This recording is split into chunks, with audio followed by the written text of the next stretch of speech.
Olá pessoal, eu sou a professora Maria Alice de Língua Portuguesa da Secretaria Municipal de Educação de Barretos. Na aula de hoje nós temos estudo da língua, concordância verbal e concordância nominal.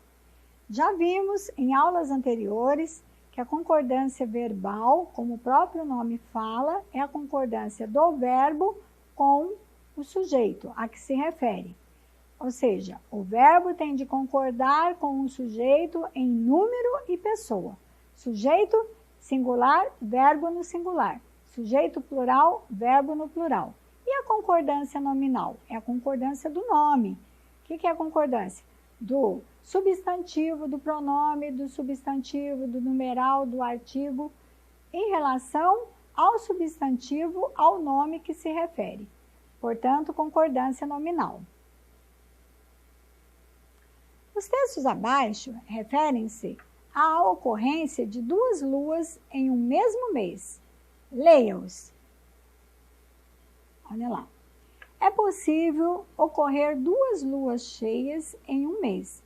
Esse fenômeno é chamado de lua azul. É uma curiosidade do nosso calendário. Podemos dizer que não tem nada a ver com a própria lua. Como uma lunação dura 29,5 dias, de uma lua nova até a outra lua nova, e os meses do nosso calendário têm de 30 a 31 dias, acontece de tempos em tempos ocorrerem duas luas cheias no mesmo mês. A essa segunda lua cheia do mês se dá o nome de Blue Moon. Em ambos os textos, foi empregado o verbo ocorrer, mas com a flexão de singular no primeiro e de plural no segundo. Em qual dos textos foi realizada a concordância verbal? Como você a justifica? Então, ali no primeiro, é possível ocorrer duas luas cheias, o verbo no singular, e no segundo, o verbo no plural. Em tempos ocorrerem duas luas cheias. Então, a concordância verbal, o verbo concordando com o sujeito, duas luas cheias, nós temos ali o sujeito no plural, ocorrerem no plural. Então, ali que está a concordância verbal, o verbo concordando com o sujeito em número e pessoa. O que é concordância? A igualdade entre as flexões das palavras é um dos fatores responsáveis pelo modo como entendemos um texto. Por exemplo, acontece de tempos em tempos ocorrerem duas luas cheias no mesmo mês. Nessa frase, conseguimos perceber vários tipos de flexão entre as palavras. Ocorrerem duas luas, de pessoa. Duas luas, elas, duas luas. Terceira pessoa do plural. E aí o verbo tem de ocorrer na terceira pessoa do plural. Ocorrerem, elas ocorrerem. Veja bem, temos ali uma flexão de pessoa. De número, plural. Terceira pessoa do plural. Elas ocorrerem. Elas quem? Duas luas. Então, eu tenho uma flexão de número, o número plural. Duas luas cheias. Então, acima nós temos a concordância verbal.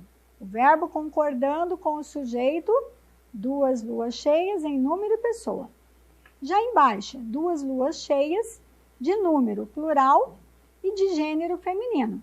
Nós temos lá luas, substantivo feminino plural, concordando lá o numeral duas e o adjetivo cheias no plural. E de gênero, luas, substantivo feminino, plural. O gênero, duas e cheias, também concordando em gênero e número com o substantivo luas. Então, ali nós temos a concordância nominal.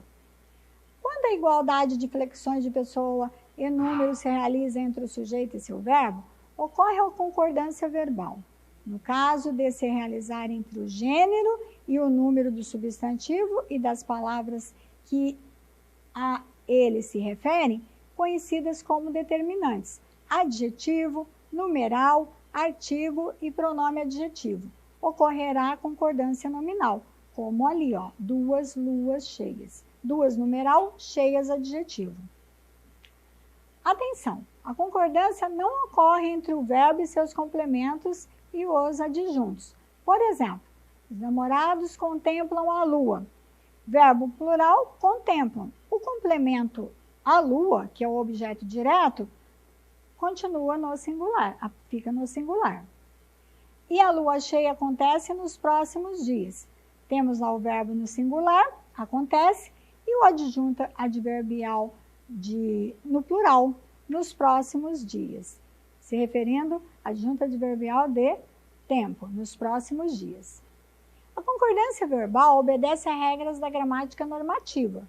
A regra básica de concordância verbal na linguagem formal ou culta escrita é a seguinte: o verbo concorda com o sujeito em pessoa e número, o número e pessoa.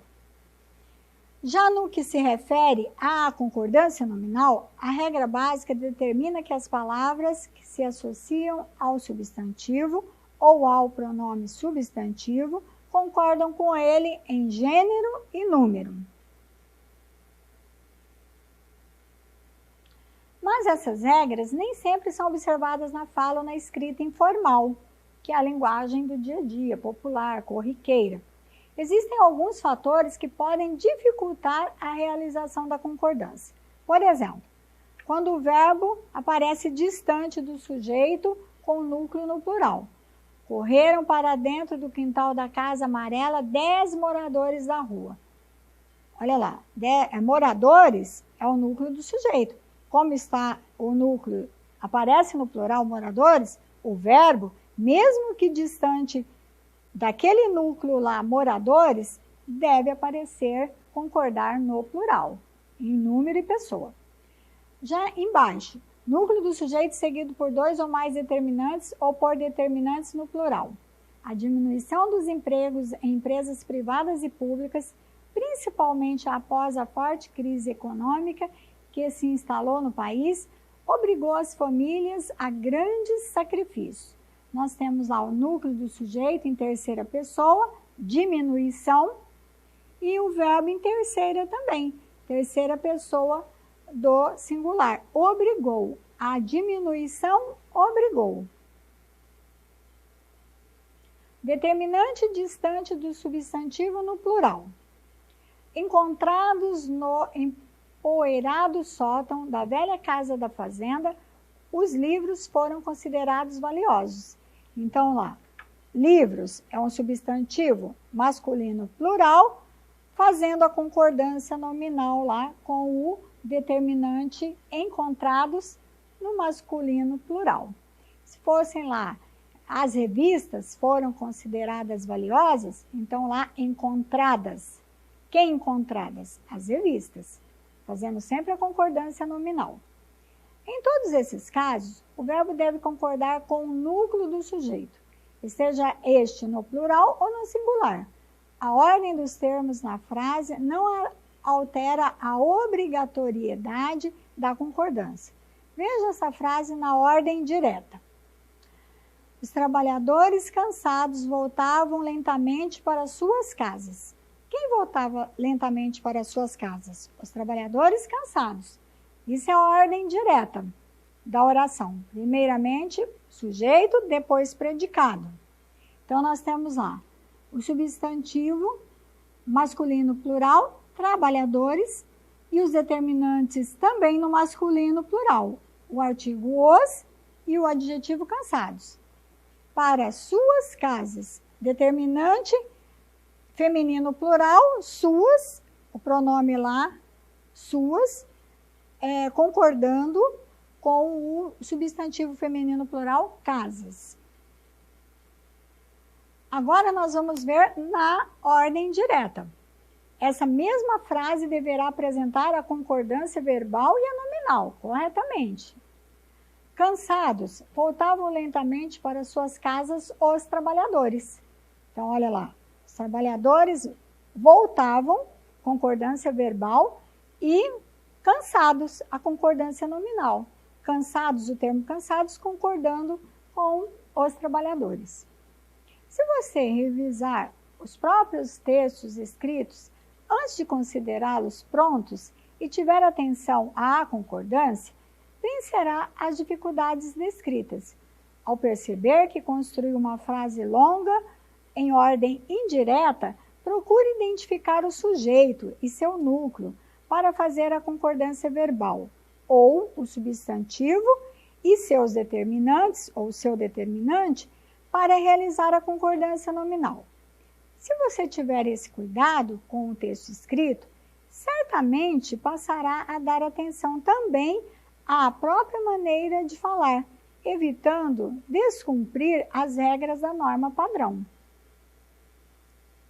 Certo, pessoal? A dica é observar o sujeito, o núcleo do sujeito, para fazer a concordância verbal correta e analisar, quando for a concordância nominal, o nome, o substantivo ali e seus determinantes. Atividade. Nessa atividade, que você tem lá no seu material impresso, nós temos, na concordância nominal, se um adjetivo se referir a substantivos de gêneros diferentes, haverá duas possibilidades. Possibilidade A, o adjetivo vai para o plural, para o masculino plural. A moça vestia saia e casaco brancos. Substantivo, saia, casaco.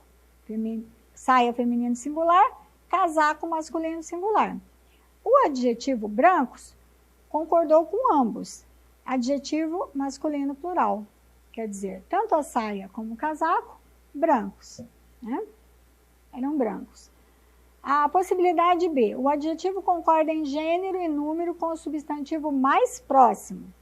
A moça vestia saia e casaco branco. Saia feminino, casaco masculino. Branco, o adjetivo branco, concordou apenas com a palavra casaco. Portanto, adjetivo masculino singular. A escolha da concordância A ou B fará a diferença no caso A. Teremos a impressão de que tanto a saia como o casaco da moça eram brancos.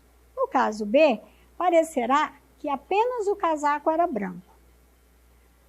Agora leia o cartoon.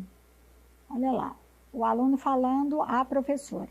Não pude fazer a lição porque meu computador pegou um vírus e contaminou todos os meus lápis e canetas.